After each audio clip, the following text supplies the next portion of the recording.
In today's tutorial, we will implement the config within Firebase and create our Firebase remote config settings class that will include a function and a listener to detect when the config has been changed remotely within Firebase. Within your project, create a new file.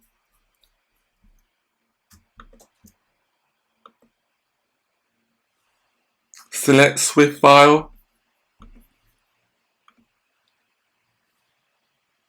Name the file Firebase remote config settings. So this is the name of the class.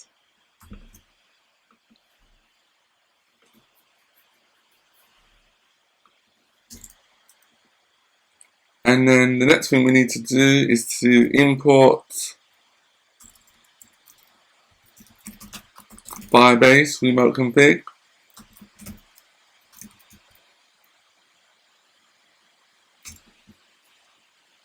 We're importing Firebase remote config from the pod files that we downloaded last week.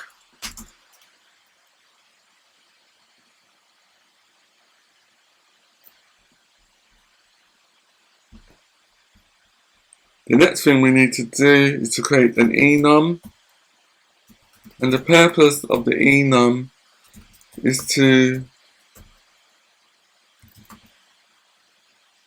represent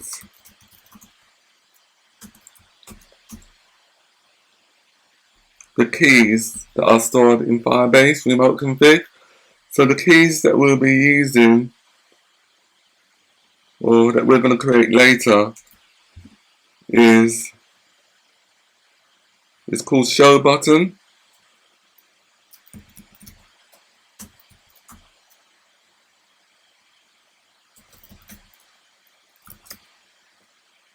So hide and show button will be assigned to our key, which is in Firebase, that we're creating in a few minutes. That's called show button. So this is the key that we will create in Firebase, show button.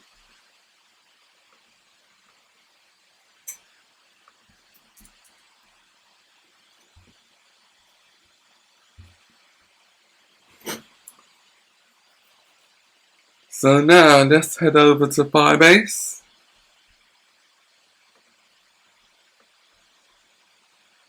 And we're using the same URL that we used last week. This is console.firebase.google.com. And then select the Firebase web config tester that we created last week. Click on it.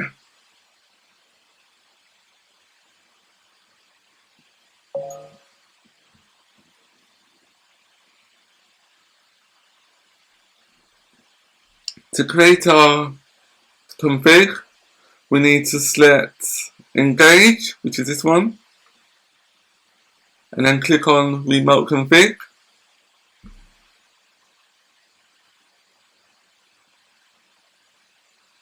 And then click on create configuration.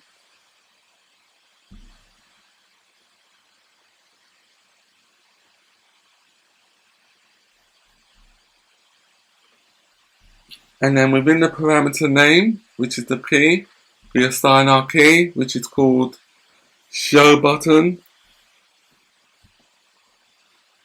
And then the data type for show button will be Boolean, as in true and false. True to show the button, or false to hide the button.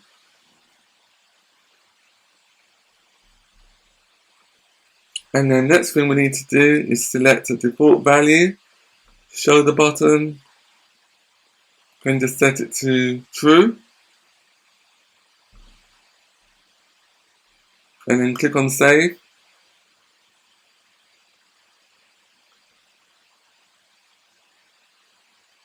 And then to publish the changes, we need to click on the publish change button.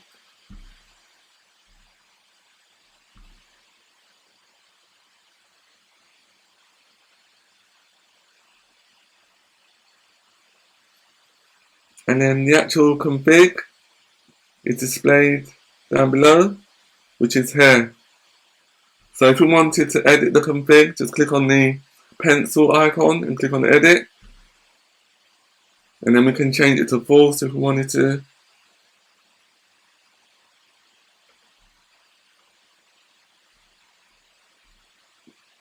So that's the config done. So now we have to return back to Xcode. Oh yeah, we need to publish the changes.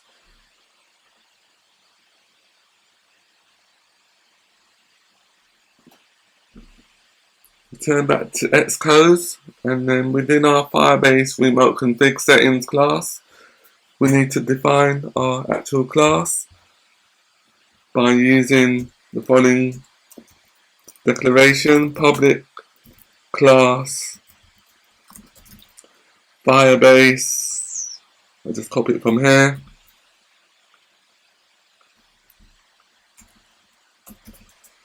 Firebase remote config settings.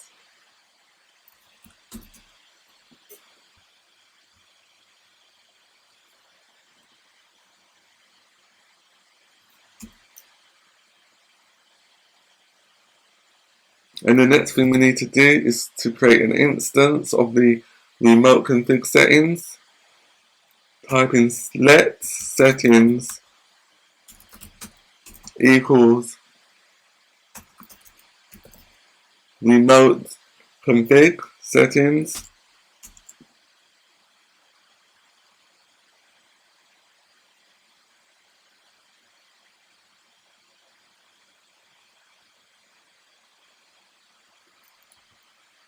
And then we need to create an initializer.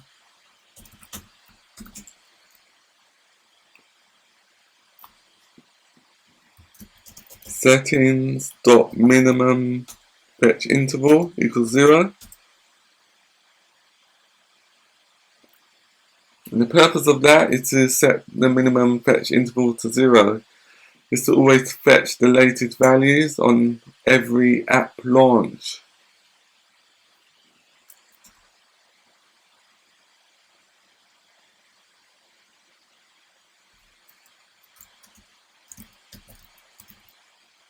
Remote config config settings equals settings.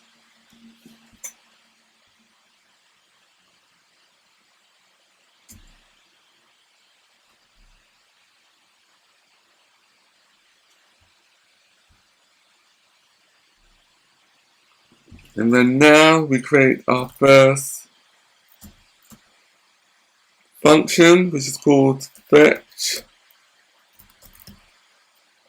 Firebase remote config hide and show button.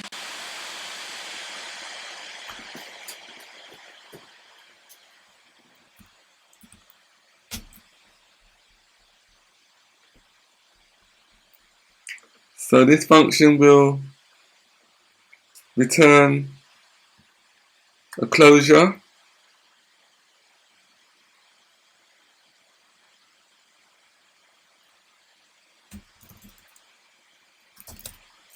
show button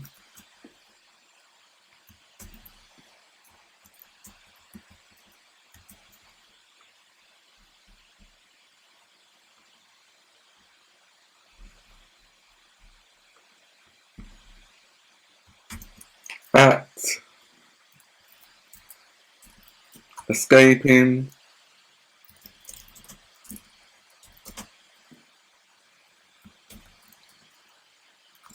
bool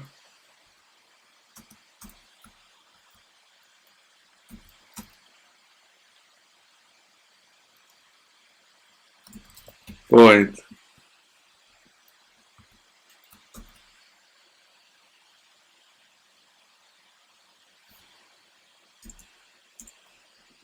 So the completion handler will be returning back a true or false data type to hide or show the button.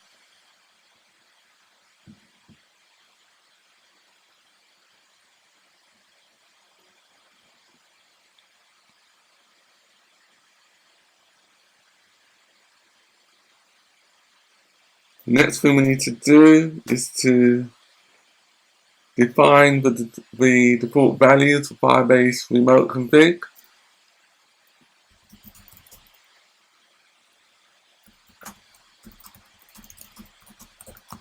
Finish object.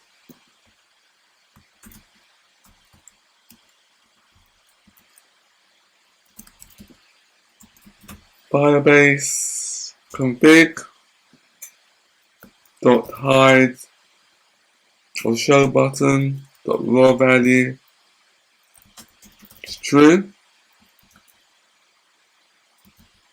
as NS object.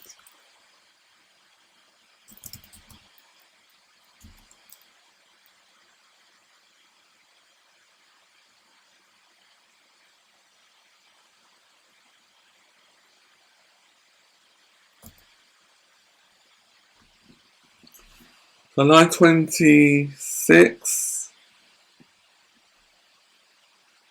and it should be defaults, an S at the end. True. That should be as NS object. Let's see if that's right. Yeah, I think that's correct now. So lines 26, what that does, it creates a dictionary that has a key called show button, which is here, and the key will have a default value of true within the dictionary.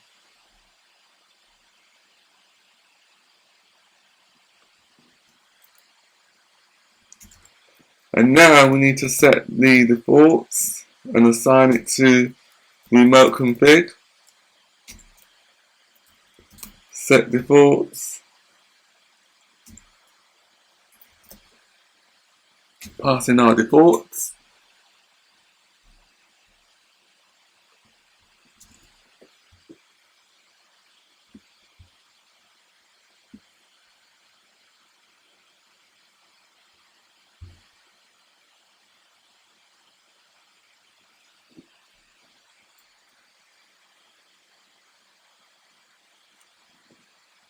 The next thing we need to do is to fetch the remote config values from our closure.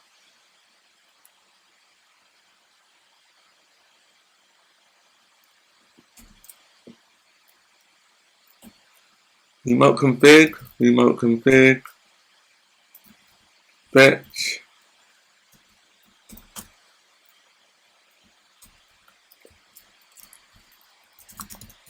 status,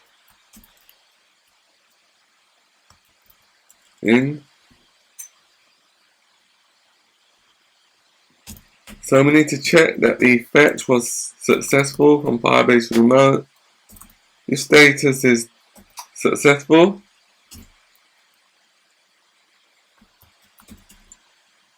then do the following. If it's successful, then we need to activate the remote config values. Remote config, activate,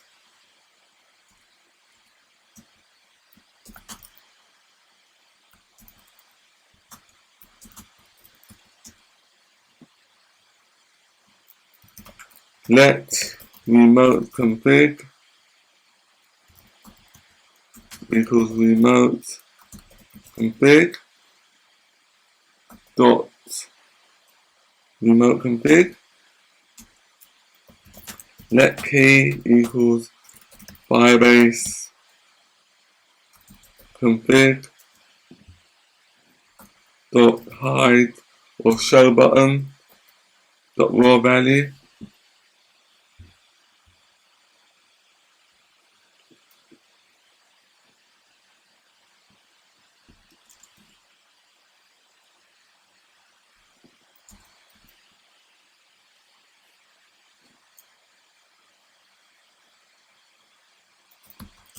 So to return the raw value, we need to return it on the main thread,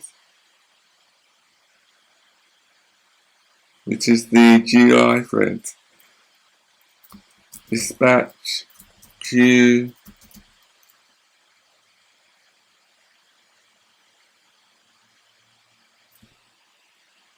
no, that's incorrect.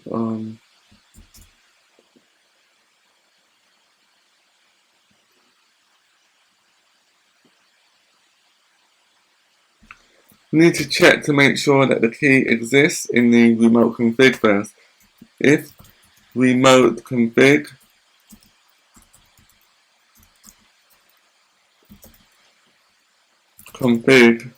value for key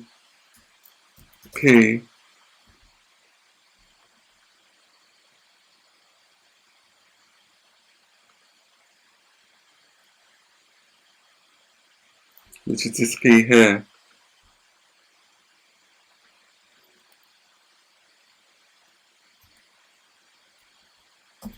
dot source is not equal to static,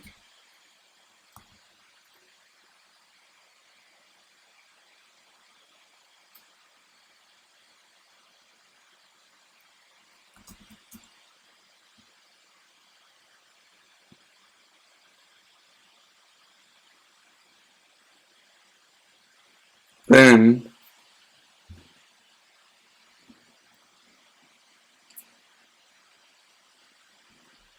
what's happened there?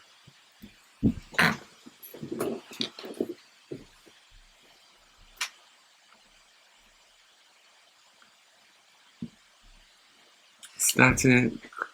Oh, and we start a dot. It should be dot, full stop, static. So if it's not static,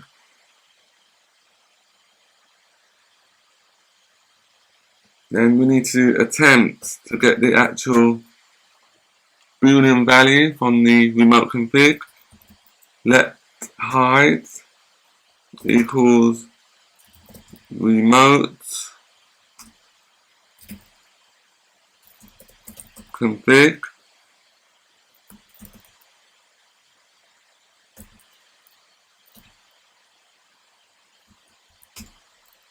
value for key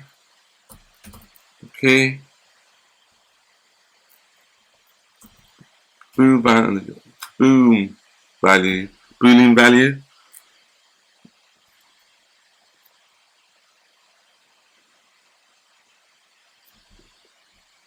On line 40, remote was spelled incorrectly.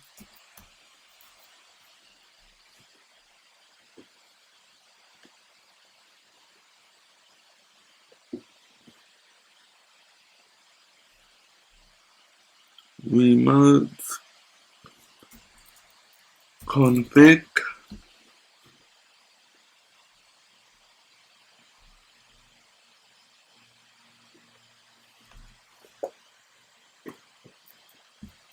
next thing we need to do is call dispatch queue main async.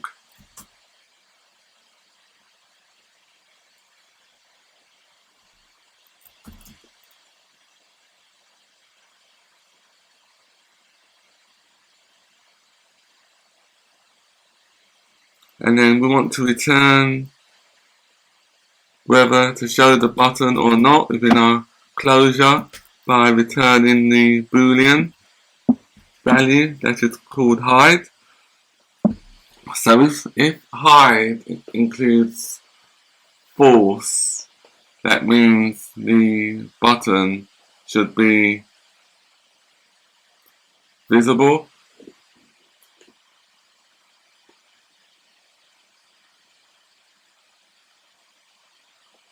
Or if hide is true, the button should be invisible. So really, the name hide, it should have a better verbal name, but maybe we can fix that later.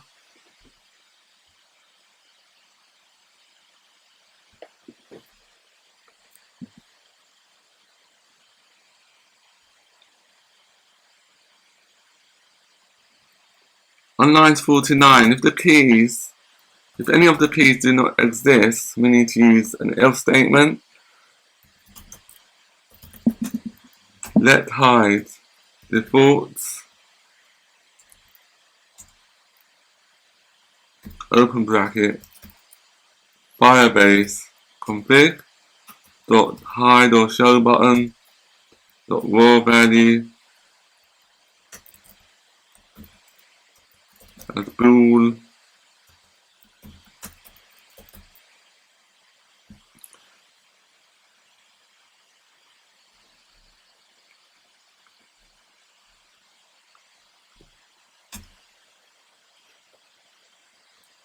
and then we need to use the dispatch queue main async block again.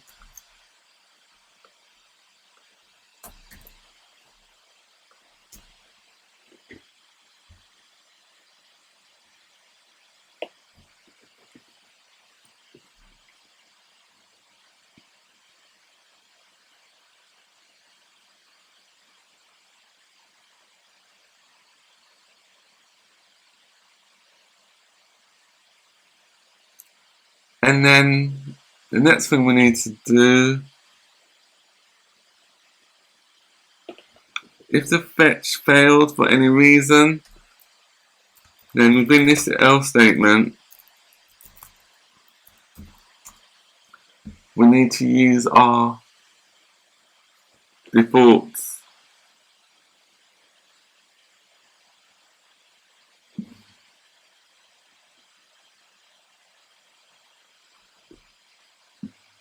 So we can just copy what we've done previously.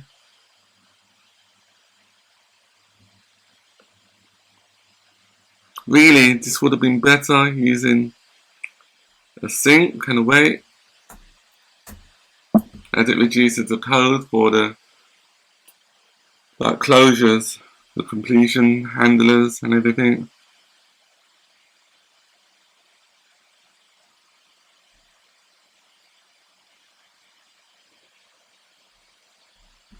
I'll just compile it.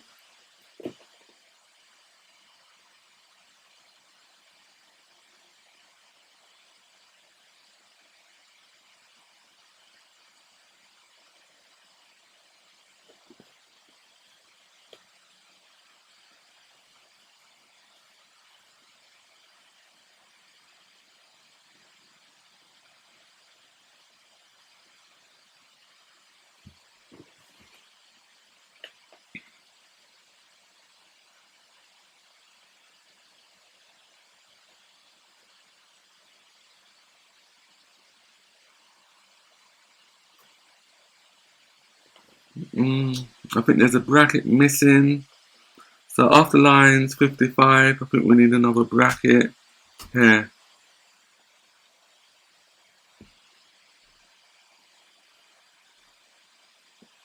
I'll just compile it again.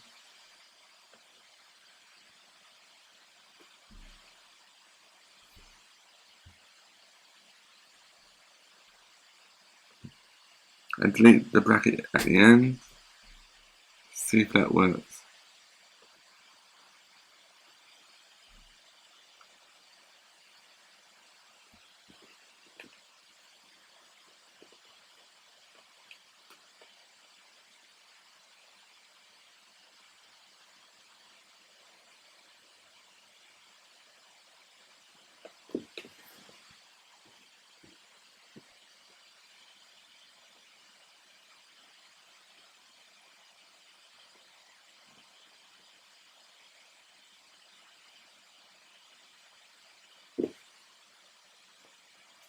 Just compiling at the moment.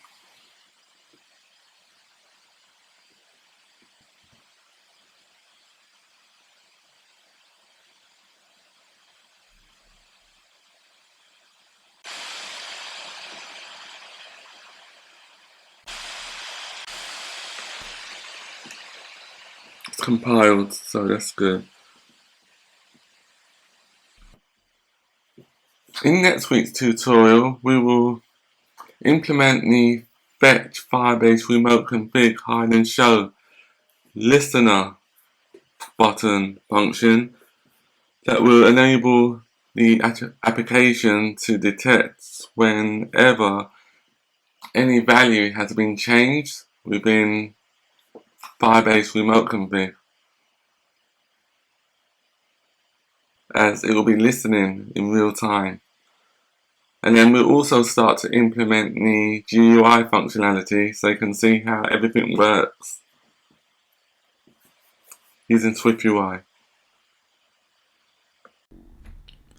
Thank you for joining us. If you found this tutorial helpful, please comment, like and subscribe.